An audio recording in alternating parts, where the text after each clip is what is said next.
Que Jesus nos permita hoje experimentarmos a sua paz. Iniciamos agradecendo aos companheiros desta casa pelo trabalho que desenvolvem. É fundamental entender que o mundo melhor que nós buscamos está justamente na divulgação do Evangelho. E todos aqueles que se dedicam a disseminá-lo contam com nossa gratidão e o nosso respeito. Aos espíritos amigos que nos sustentam e são donos de qualquer mérito que esta reunião possa nos proporcionar. Ao amigo Mauro, que é meio para que nós chegássemos até aqui, a Zilma, que nos faz companhia, e assim nós vamos estabelecendo e revendo corações que o nosso coração já reconhece. Que Jesus nos abençoe. E isoladamente, a minha companheira, pela cumplicidade caridosa, onde se assenta tudo aquilo que eu realizo. Vamos trabalhar. Para falar hoje, vida a dois. E a vida a dois, ela ocupa um espaço fundamental na nossa vida. Mas é verdade, porém, que este assunto, vida a dois, ele não é muito bem aceito entre nós. Porque se existe uma maneira de nós nos libertarmos do compromisso da vida a dois, é fazer o que todo mundo faz. Sempre que alguém vai falar em casamento, sempre alguém também tem uma piada pronta, perceberam ou não? É só você avisar alguém que vai casar, o que você escuta? Vai casar? Agora você vai ver o que é bom para tosse. Não, agora que você vai ver. E a gente como não consegue entender. Porque a união dos seres é um propósito divino, é de cima para baixo, sem contar que nós somos criaturas sociáveis, então não ficamos sozinhos, sempre estamos com alguém. E se isso vai ser uma constante, estudar a vida a dois, a maneira pela qual nós podemos nos relacionar melhor com as pessoas, é de importância capital para uma vida aqui na Terra. Então, quando nos propomos a falar de vida a dois, estudar essa particularidade dos nossos relacionamentos, isso deu origem a mais um dos nossos livros, meu e dela, da Jo. Nós começamos a descobrir coisas interessantes. No início, a ideia era falarmos dele somente através de seminários, tal a complexidade do tema. Não obstante a isso, não são todos os lugares que têm condições de criar seminários, de oferecer seminários, então fizemos uma maneira resumida pela importância do tema, porque falar de vida a dois é fundamental. A administração adequada da relação do casal pode fazer com que a sua vida, a minha vida, a nossa vida se torne muito mais agradável, ou pode ser um grande transtorno. Por isso tudo fica ampliado pela maneira com que nós nos relacionamos com quem divide a vida conosco. Então, para iniciar essa reflexão, algo que sempre acontece quando falamos de casamento, de vida a dois, é aquela sensação de que nós estamos sempre com a pessoa errada. Não é possível. Se todo mundo casa, mas também todo mundo reclama do casamento, eu devo ter escolhido errado. É a maneira mais fácil de equacionar a questão. No entanto, na vida não comporta erros. Nada está errado na vida. Quando olhamos para a nossa vida e o estudo da doutrina espírita comprometido com Allan Kardec ensina de que Deus é soberanamente justo e bom, soberanamente faz com que Ele seja no mais alto grau. Desta forma, não há erros na vida. Portanto, a pessoa que está com você, dividindo a vida com você, também nunca é a pessoa errada. No máximo, nos comportamos de maneira errada com a pessoa certa. E quem ensina isso é Allan Kardec. 258 é a questão onde em O Livro dos Espíritos ele estabelece uma pergunta muito interessante. Ele diz: o espírito tem noção daquilo que lhe aguarda na terra? É como se ele perguntasse: antes de nascer, você sabe o que está te esperando? E os espíritos dizem a Allan Kardec sim, uma vez que é o próprio Espírito que escolhe. E isso nos dá um campo muito vasto para o entendimento, que quando falamos que escolhemos a pessoa errada, e alguém diz, não tem como escolher a pessoa errada. Tem sim, é meu livre-arbítrio, e a gente gosta de falar de livre-arbítrio, é ou não é? Porque livre-arbítrio dá a impressão que nós temos liberdade de escolha de todas as coisas, e tem. Essa é a notícia boa. A notícia ruim é que nós, quando reencarnamos, já gastamos quase tudo. Porque é o que os Espíritos dizem, que lá na erraticidade, antes de nascer, nós já temos noção do que nos aguarda na Terra, porque nós escolhemos. Então gastamos o nosso livre-arbítrio antes de reencarnar, deixamos para cá uma pequena porção. E já é uma estratégia dos bons espíritos, porque se deixasse a gente gastar o livre-arbítrio aqui, encarnado, o que a gente ia escolher? As pessoas mais bonitas, as pessoas mais bem postas, os melhores celulares, as melhores maneiras de vida, e seria muitas vezes contrário ao que nós necessitamos passar. Então os espíritos jogam uma conversa na gente, eles falam assim para a gente lá, olha, você tem livre-arbítrio, mas vamos escolher já. Vamos escolher já, a gente te ajuda a escolher, e a gente gasta todo o nosso poder de escolha lá, porque lá a visão é outra. Lá a gente não está pouco interessado se quem vai viver conosco é bonito, é feio, é rico ou não. Os interesses do Espírito são outros. Nós pensamos em eliminar os nossos vícios, em vencer as nossas más tendências. Queremos alguém que contribua com a nossa evolução, reencontrar pessoas que temos situações mal vividas, e aí a gente gasta quase todo o livre-arbítrio lá. Quando nasce aqui, cumpra-se, que já está gasto. Então falar de vida 2 é falar de gerir, de gerenciar a própria vida. E esse atenção ao que eu estou dizendo, as provas humanas são infinitas, as expiações quase que sem fins, mas na vida 2 está um dos nossos maiores desafios, porque não é fácil viver a 2.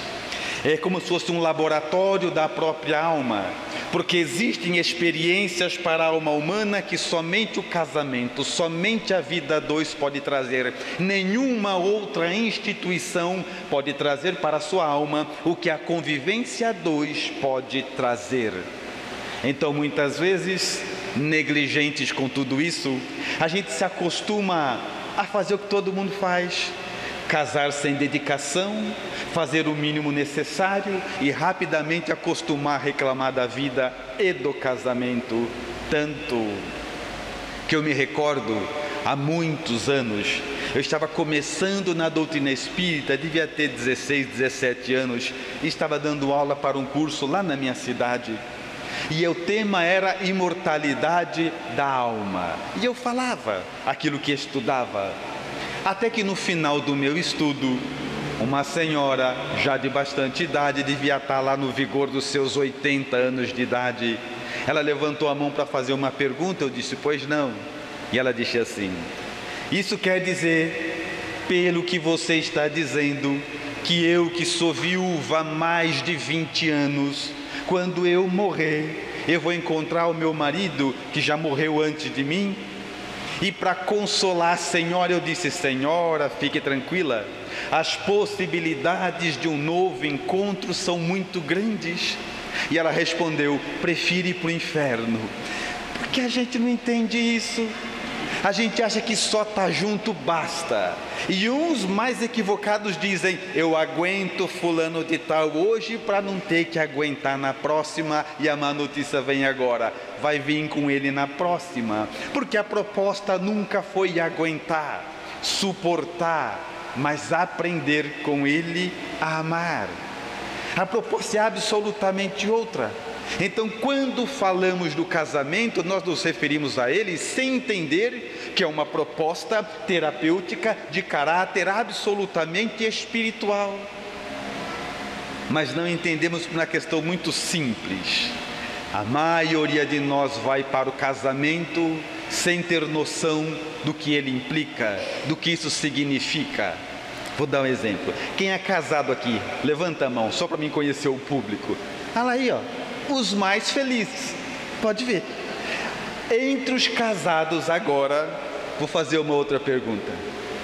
Quem dos amigos ou quais dos amigos, antes de casar, foi ler a proposta de Deus para o casamento? Foi o que eu pensei. Por isso temos que orar muito. Aí, mas tem um plano? Tem.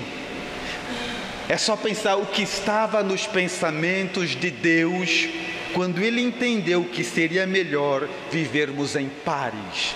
O que estava nos planos do Criador quando Ele decidiu que seria melhor estarmos divididos em casais. O que estava passando pela mentalidade do Criador, as intenções dele. Então tem um plano. E encontramos marcado, grafado num texto de Paulo, numa das suas cartas ao povo de Éfeso, 5º é o capítulo, 31º é o versículo, onde ele fala sobre as intenções de Deus, e é o seguinte: deixará o homem seu pai, sua mãe, se unirá à sua mulher, e a partir deste ponto não existem mais dois, só um. Fácil, não é?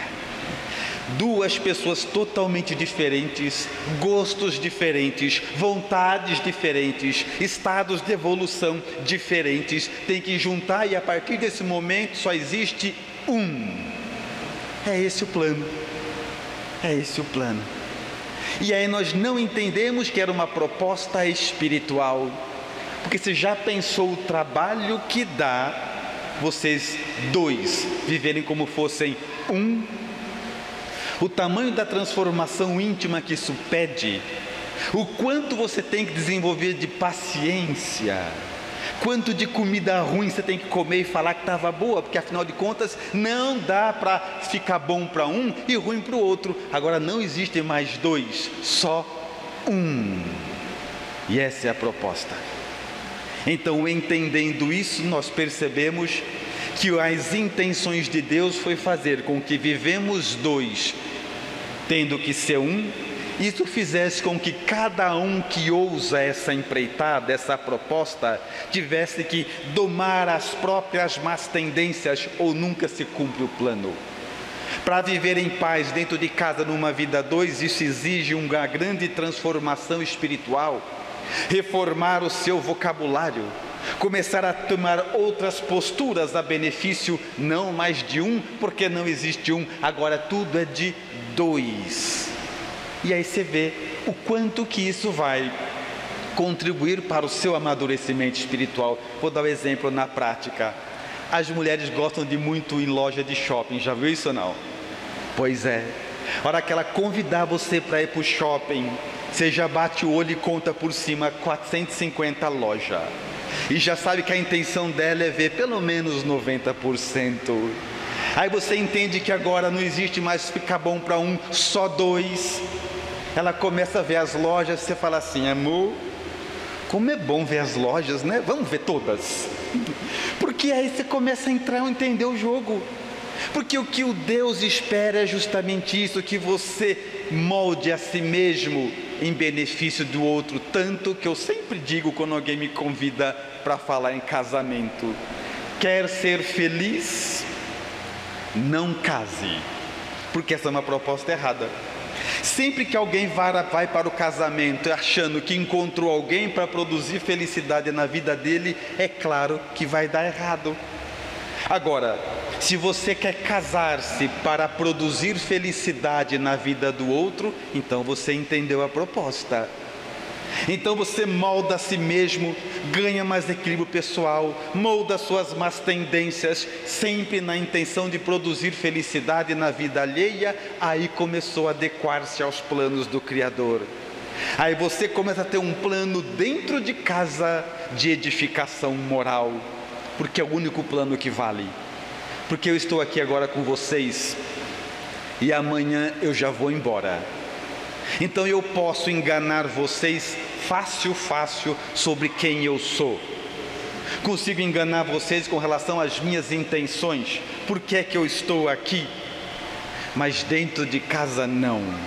Ninguém consegue esconder o que é o tempo todo dentro de casa. Portanto, lá é o grande laboratório da alma humana. É ali que a sua transformação se opera. Então Deus visualizou tudo isso. Aí vai chegar a vez da senhora. Seu marido fala assim: amor, amanhã eu vou pescar. Vamos comigo? E se a senhora entendeu que agora os dois devem viver como um, você vai dizer assim: amanhã, aí a senhora vai. Chegando lá, visualiza a situação, não entende o que graça que ele vê naquilo, que é pouco peixe, bastante pernilongo, muito mato e sol. Aí você olha aquilo, lembra da proposta e diz: que bom que nós viemos, né, amor? E é isso.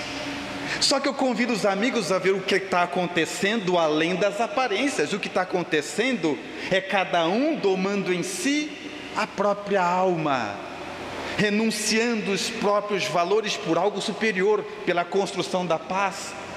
Você vai tomando conta de si mesmo. Então esta sempre foi a proposta do Criador.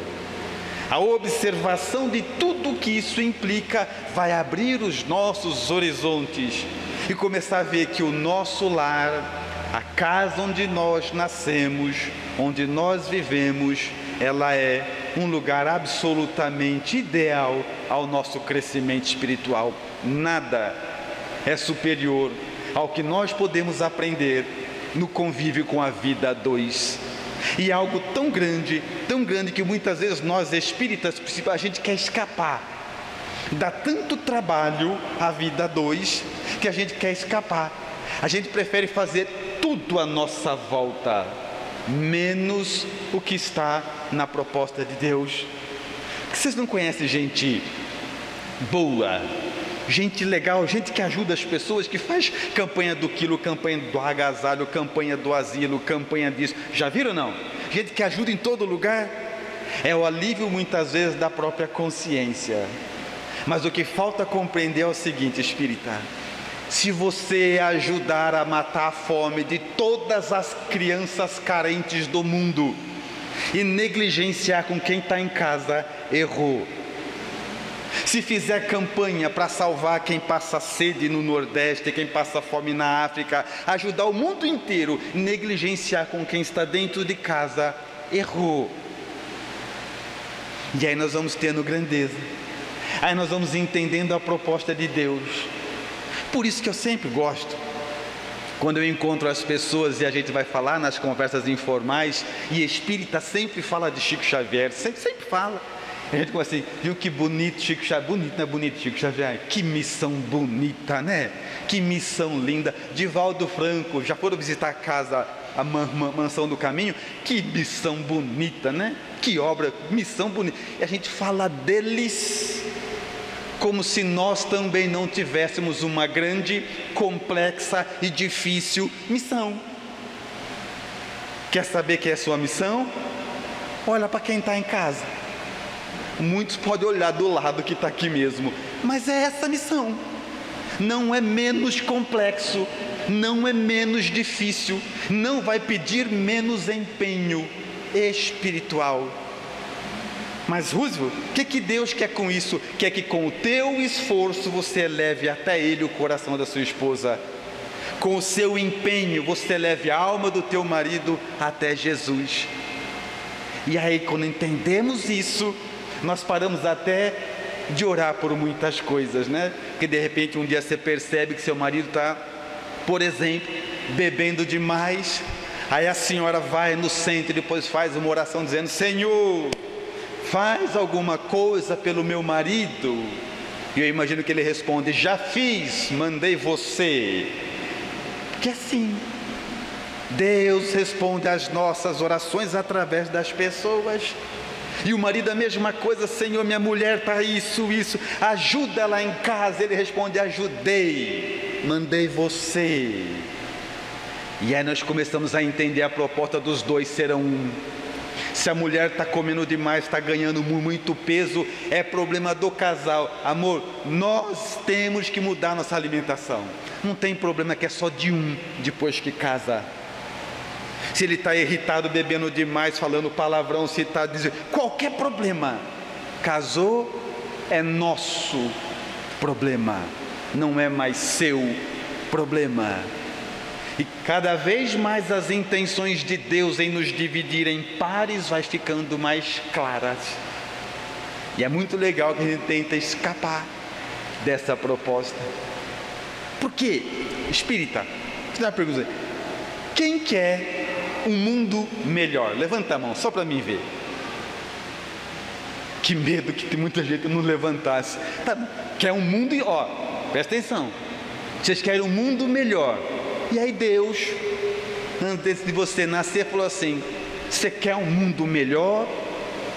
Quero, Senhor. Um mundo melhor é todo mundo. Você quer? Claro que eu quero, Senhor. Aí Jesus fala assim: tá bom, então deixa o resto do mundo comigo, eu vou te dar só um para você cuidar. Um. E quando chegamos aqui, a gente quer fazer qualquer outra coisa menos reformar o nosso lar, mesmo dividir a vida com quem está conosco. Nós queremos qualquer outra coisa menos isso. Então a proposta da vida a dois, ela é absolutamente transformadora. No dia que entendermos isso, você olha para o teu companheiro, para a tua companheira, e vai ver ali uma missão de caráter absolutamente espiritual. Ali você pede a sua dedicação, é ali que pede o teu empenho. E aí você vai dizer assim: muito bem, já entendi. Só que por que é tão difícil? Por que é tão complexo se é algo tão importante? Aí eu diria que um dos nossos erros, uma das nossas dificuldades é errar nas prioridades. Porque se eu perguntar assim para os amigos aqui, ó, pensa na sua casa, marido, esposa e filhos, e eu perguntasse: quem dentro da tua casa é prioridade? Eu não vou nem deixar vocês responderem, porque eu já sei a resposta. Todo mundo diria automaticamente que o filho é prioridade. Não é meu filho, é prioridade. E essa resposta não tem menor sentido, sabe por quê? Porque é uma resposta instintiva. É instinto. Cada um de nós cuidar da prole. Se pudesse perguntar para a onça, seria oncinha, para o jacaré seria, não sei como é, jacarezinho. Cada um cuidar dos seus, é resposta instintiva. Mas vem Allan Kardec nos trazendo a proposta da fé raciocinada, a era da razão, porque essa resposta está errada. A prioridade dentro de casa para o marido é a esposa, e a prioridade para a esposa é o marido. Alguém diria: mas e os filhos? Filhos é dependente, é só para aprender, observar, para um dia fazer igual. Não é para ser a prioridade. Que aliás não é assunto para hoje, mas colocar os filhos como prioridade tem sido um dos nossos maiores defeitos no processo educacional. Que espírito? Por que a gente volta para a terra? O que nos traz de volta aqui? Orgulho, vaidade, prepotência, egoísmo, é ou não é? Aí seu filho vem, nasce, você esquece o companheiro, e esquece a companheira, idolatra o filho, né? Pega no braço e começa assim: nossa, mostra para tudo, você viu? Minha princesinha, se for menina, o meu príncipe. E fica todo orgulhoso com a princesinha, com o príncipe, ou não é? E passa-se naquele momento a sua prioridade. Eu não quero te desanimar não, mas faz parte da minha função. Deixa eu falar uma coisa para você. Espírita, princesa não está nascendo mais em mundo de provas e expiações. Não, parou de vir faz tempo. Príncipe também parou faz tempo. Pôs o pezinho aqui, alguma coisa tem. Pode brincar com seu neto, com seu filho? Pode, mas não faz que nem espírita. Pega a criancinha, acabou de nascer, pega no colo, vai, que coisa mais linda, eu amo tanto, né? O que você aprontou para voltar para cá, hein? Que é assim, isso está mais certo. Então, criança, filho dentro de casa ele tem que observar o fruto que brota do amor do pai e da mãe e aprender, não é para ser prioridade. E quando eu digo prioridade, eu não estou falando de amar mais e amar menos ninguém, porque são amores diferenciados. Mas a prioridade para o marido, tendo ou não filho, é a esposa, e para a esposa é o marido. Quantos casais que nasce um filho, 2 filhos, os filhos são a vida do casal, até um dia que eles vão embora, e sabe o que acontece? Não existe mais vida a 2, nunca mais saem juntos, nunca mais tem nada juntos, porque agora a vida é só dos filhos, e esse é um erro de gestão da vida a 2. Alguém ainda poderia contestar dizendo, Roosevelt, mas é meu filho. Não sei não se você tem razão. Eu sei. Toda ideia diferente leva um tempo para ser absorvida, mas eu vou apelar ao seu bom senso. Pensa, espírita, olha como é a realidade da vida. Marido é uma coisa feita para ficar. Esposa é uma coisa feita para ficar. Filho é uma coisa feita para ir embora. Quando o plano dá certo, é o que acontece. Então o filho só observa, vê como o pai trata a mãe, como a mãe trata o pai, e vai aprendendo, porque isso ele vai levar para a casa dele e começar mais uma família. Então a vida a 2 é o seu e o meu grande laboratório, e é ali que nós devemos experienciar. Khalil Gibran também deixaria a sua contribuição, dizendo assim, os seus filhos não são teus filhos, vieram através de ti, mas não são teus filhos. Em outra oportunidade, filho, pai é arco, filho é flecha. Traga muito para perto de você, para quando você soltar, eles irem muito longe. É isso. Então, se nós entendêssemos a estrutura e as intenções de Deus com a vida a 2, faríamos tudo diferente. Depositaríamos o nosso foco em algo diferente. Mas dá para ficar mais complexo ainda. Dá para piorar. Vocês sabiam, espírito, que Deus deve ser prioridade na nossa vida, sim ou não? Então, quando eu fizer uma pergunta para vocês, é 2 intenções. Primeiro, saber se está todo mundo acordado. Segundo, se estão acompanhando meu raciocínio. É nessa hora que você entra, entendeu? Então vamos tentar de novo. Espírita, você consegue entender, dentro da grandiosidade, que a vida 2 ela é determinante para a nossa vida, sim ou não? Sim. Sim. E que Deus deve ser prioridade, sim ou não? Sim. Porém, Deus renuncia de ser prioridade na sua vida depois que você casa. Sabia ou não? Está na obra. Primeira carta, Coríntios, 7º, é o capítulo, 32º, é o versículo. Lá tem uma mensagem de Paulo para solteiros e casados. Não escapa ninguém. E ele diz o seguinte: solteiros, sua prioridade são as coisas do Senhor. Casados, sua prioridade, cuidar da própria casa e agradar a esposa. Deus sai. Quando você casa, Ele quer que a sua atenção esteja na sua companheira. Está lá no texto, vai estudar. E Ele prossegue, agora falando com as meninas. Ele fala assim: solteiras, sua prioridade, as coisas do Senhor para que se torne santa. Casadas, cuidar do marido. Deus renuncia. É como se Ele dissesse: até aqui irá eu e você, agora o seu exercício de crescimento é esse aí dentro de casa. Eu quero que você dedique atenção aqui, que dedique empenho aqui. Ele abre mão de ser prioridade. Então, se você, no nosso caso, espíritas, larga o companheiro, a companheira em casa e vem no centro segunda, terça, quarta, quinta, sexta, sábado, domingo, na melhor das intenções, errou. Porque o nosso trabalho está lá dentro de casa. É ali que você vai gastar tudo que você aprende aqui dentro. É ali que está a sua grande missão de evolução, de crescimento espiritual. Sem entender essa proposta, nós acabamos, mais uma vez, na melhor das intenções, desviando o nosso foco, querendo resolver a vida dos outros, querendo auxiliar as pessoas e tendo problemas infinitos sem atenção dentro de casa. E por que é complexo esse assunto? Porque toca absolutamente nas nossas particularidades. É algo que fala no fundo da nossa própria alma. Por isso é muito mais fácil encontrar a solução para o problema dos outros. É ou não é? Quantas vezes alguém conta um problema grave, pode ser grave, não interessa a gravidade, ele acabou de falar, você fala assim: bom, sabe o que você deveria fazer? 30 segundos se acha a solução para o problema dos outros. O duro é o nosso.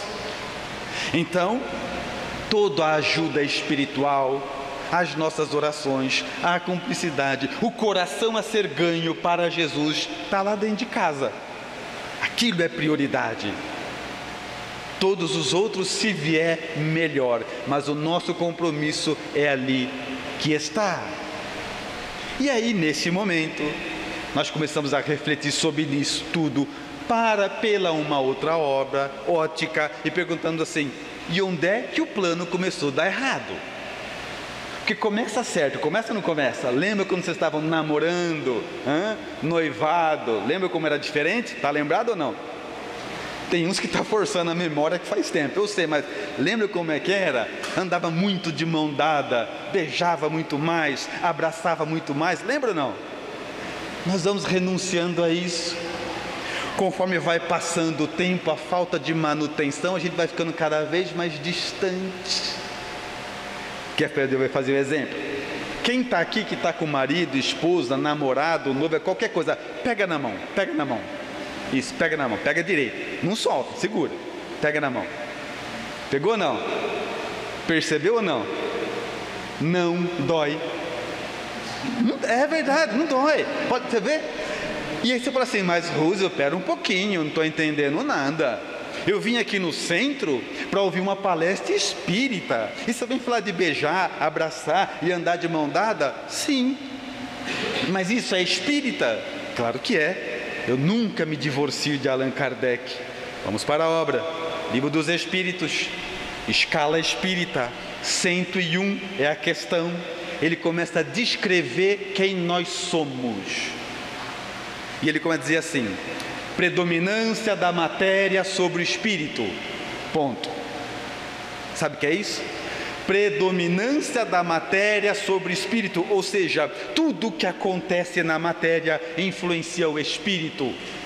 Casais que se abraçam mais, beijam mais, andam de mãos dadas. Quando tem que discutir problema, discute o problema. Casais distantes, quando tem que discutir alguma coisa, duelam, brigam, porque tudo que acontece com a matéria influencia espíritos com o nosso grau de evolução. É espiritismo. Por isso que no começo anda todo mundo abraçando, de mãos dadas. Casou, esperou um tempo, começa a andar em fila indiana, já viu ou não? Anda o pai na frente, dá uns 3 metros, vem a mãe, dá uns 3, anda. O que combina mais com os dois serem um, que é a proposta inicial? O que faz mais sentido? Então há absolutamente a ligação material, o afeto, a proximidade, a indicação espírita. Aí eu sei o que você está pensando. Eu sei que você está pensando porque eu sou médium dos fortes. Então eu sei que você está pensando assim: você fala isso porque você não sabe o que eu tenho lá em casa. Não, eu sei, claro que eu sei. E sei que tudo que eu estou dizendo é um grande desafio, senão não ia perder tempo com isso. Porque o Evangelho não gasta tempo com nada que é fácil. Se ele indica, é difícil, pede trabalho. E sabe como eu sei? Só continuar lendo a questão 101 que ele vai descrever quem nós somos. Aí ele fala sobre quem é o seu marido, quem é a sua esposa. Está escrito lá: predominância do mal, egoísmo, vaidade, prepotência e todas as paixões que lhes são consequentes. Lá. É dentro disso, sabe que a senhora achou seu marido? É dentro disso que está a sua esposa. Então é fácil tudo que eu estou dizendo? Não é. Mas é o nosso trabalho. E é por isso que temos que nos ajudar. São muitas imperfeições.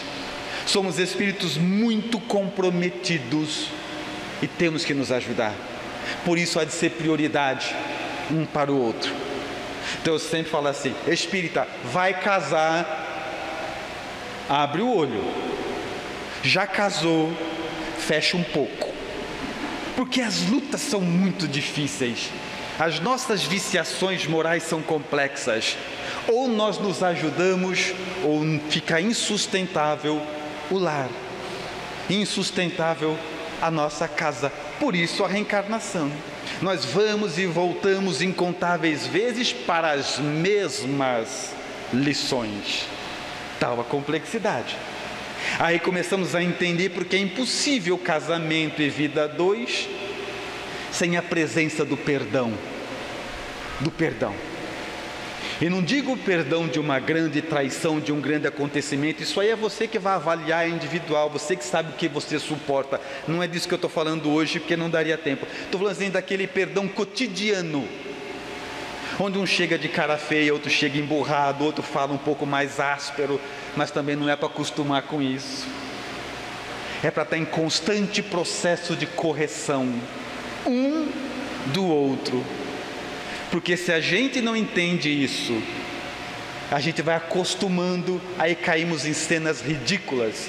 Às vezes a gente conhece amigos onde a esposa grita com o marido grita com a esposa, e o marido fala assim: por que você deixa ele falar assim com você? Não, é o jeito dele. Acostumou a ser maltratado, a ser maltratada. Então, dentro dessa proposta, é você olhar para sua companheira, para o seu marido, para sua esposa, seja o que for, e falar assim: vamos fazer o seguinte, vamos um ajudar o outro a ser melhor. Porque é desse ponto em diante que começamos a entender a proposta divina. É o seguinte, toda vez que eu me exceder, você me corrige. Se eu falar com aspereza, você me corrija, porque eu vou fazer o mesmo com você. Essa é a proposta dos espíritos. É aí nisso que consiste: os dois serão uns. Não dá para um ganhar e um perder. Ou dois ganham, ou dois perdem.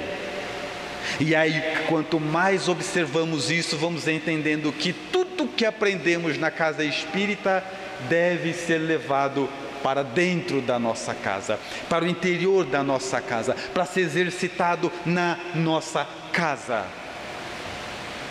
Porque é isso que pede os bons espíritos. Aí você fala assim: muito bem, mas acontece, lá em casa minha esposa nem gosta de vir no centro. Não é disso que eu estou falando. Estou falando de postura moral, de retidão. Porque é assim que nós trazemos pessoas para o centro. Não é convidando para vir, é fazendo o exemplo da própria conduta. Vou dar um exemplo.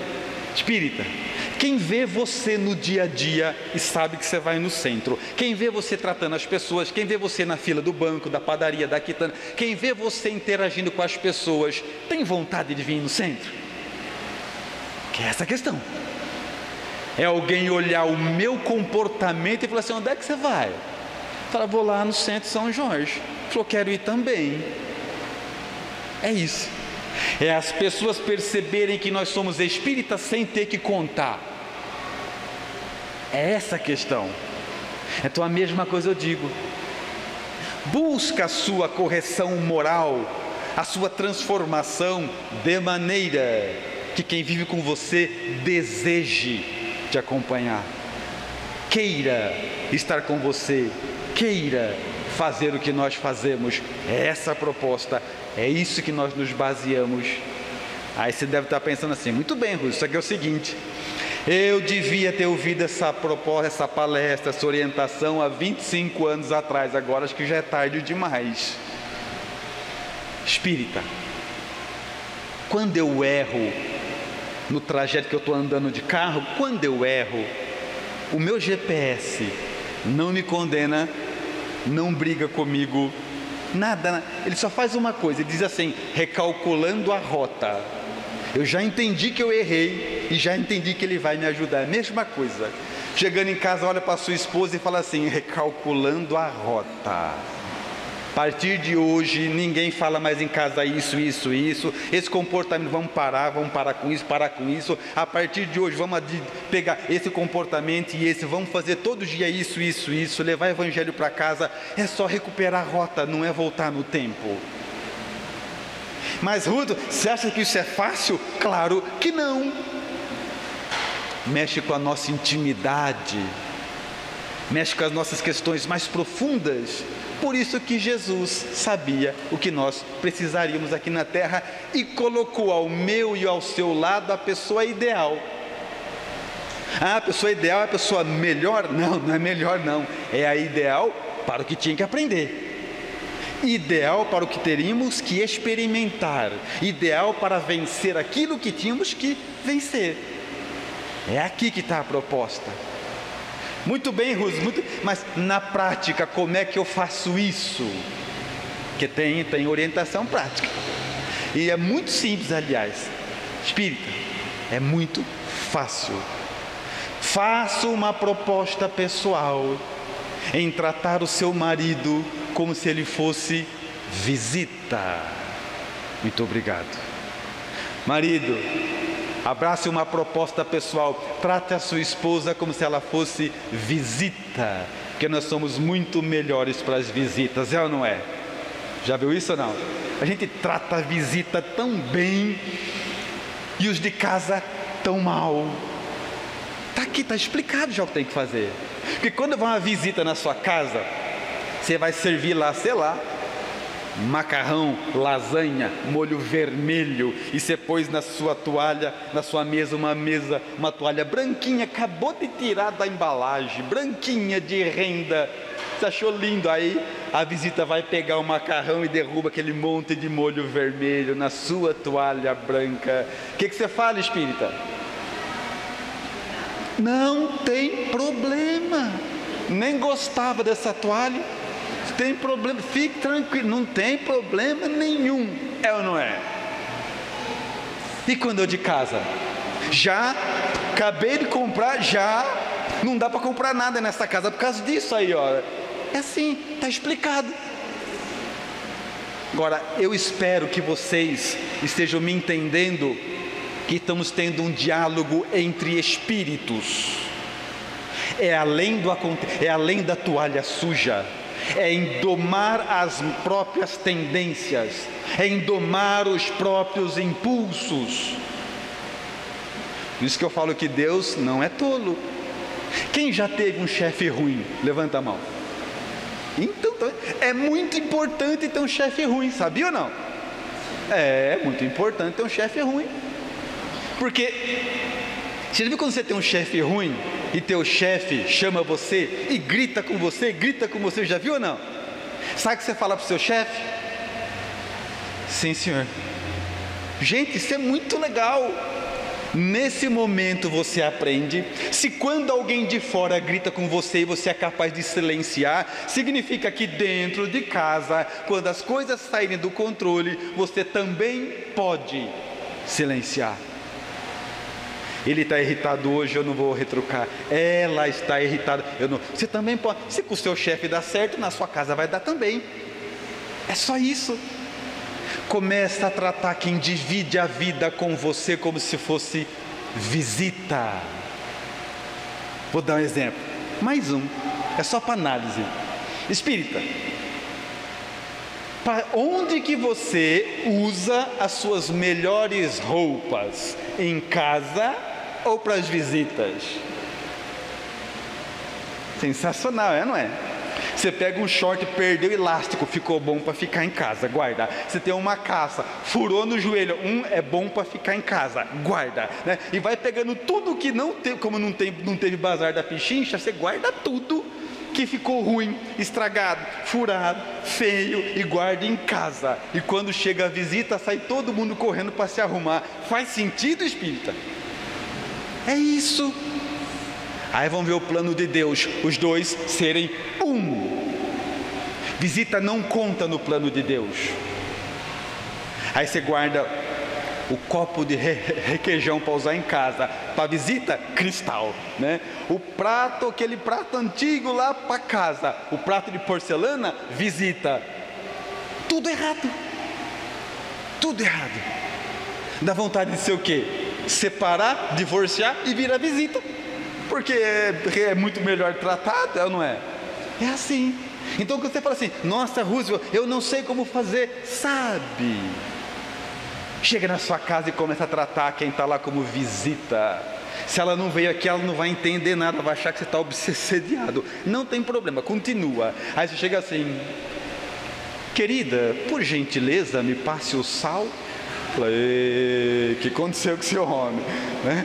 Mas você não desista não, continue, porque a proposta é essa. Às vezes no final da palestra, muita gente fala, Russo, mas eu venho, meu marido não está nem aí, o que eu faço? Vou exigir que ele mude? Não, agora não. Agora a proposta é outra. Porque a vida 2 começa com a intenção de 1. A vida 2, como o Evangelho ensina, começa com a dedicação de 1 que acorda primeiro. E a proposta é outra, a proposta é o seguinte, eu vou mudar tanto, mas tanto, eu vou tratar ele com tanto respeito, mas tanta educação, tanta dedicação, tanto empenho, que vai ser impossível ele não notar a minha mudança. Depois eu cobro dele. Por enquanto é o meu testemunho.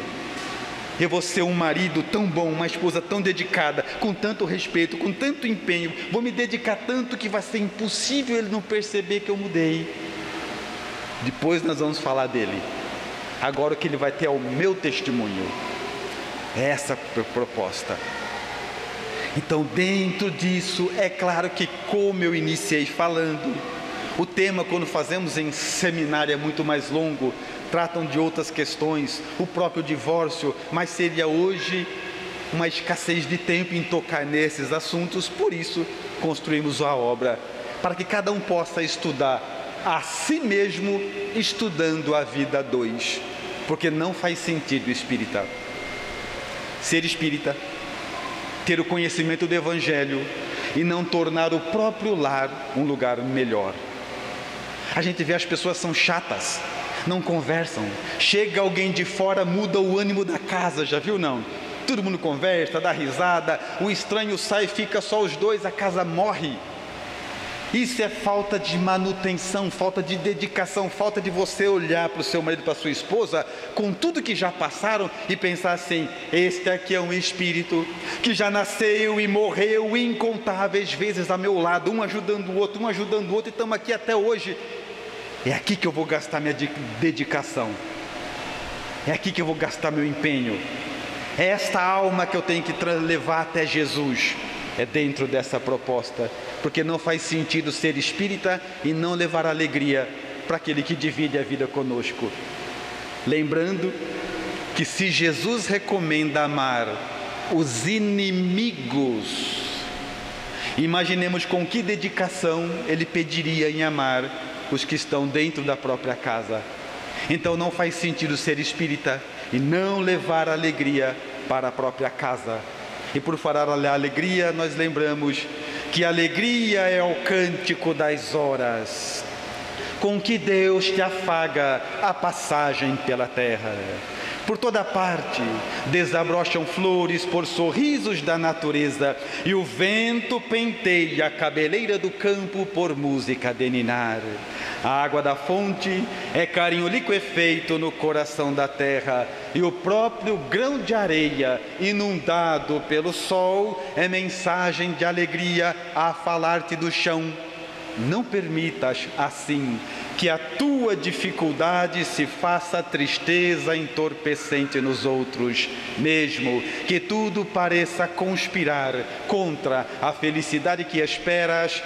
Eleva, pois, o teu olhar à face risonha da vida que existe em toda parte e alimenta a alegria por onde passes. Abençoa auxilia sempre, mesmo por entre lágrimas. A rosa oferece perfume sob a garra do espinho, e a alvorada aguarda, generosa, que a noite cesse, que a noite termine, para renovar-se em festa de amor e luz. Pela atenção com que me ouviram, muito obrigado, senhores.